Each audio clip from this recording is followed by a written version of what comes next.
जो शादी से पहले अपनी मंगेतर से बार बार मिलने के बहाने ढूंढते हैं। याद रखो, मंगनी एक वादा है, निकाह नहीं। और वादे और निकाह में जमीन आसमान का फर्क है।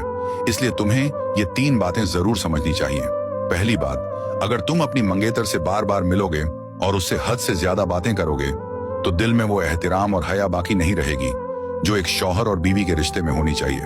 दूसरी बात, याद रखो गैर महरम से ज्यादा कुर्बत अल्लाह को पसंद नहीं। अगर अभी से तुमने उस वादे को निकाह जैसा समझ लिया तो यह अल्लाह की नाफरमानी बन सकती है और बरकतें तुम्हारी जिंदगी से दूर हो जाएंगी। तीसरी बात, मोहब्बत का असल मजा उस दिन है जब निकाह के बाद पहली बार तुम अपनी बीवी से दिल की बात करोगे। अगर सब कुछ निकाह से पहले ही कर लिया तो निकाह के बाद वो पहली मुलाकात का तकद्दुस खत्म हो जाएगा। दोस्तों, सच्ची मोहब्बत निकाह के बाद है और हकीकी सुकून अल्लाह के अहकाम पर चलने में है। इसीलिए अपनी मंगेतर से मिलने की जल्दी मत करो, बल्कि उस दिन का इंतजार करो जब वो अल्लाह के नाम पर हमेशा के लिए तुम्हारी हो जाएगी।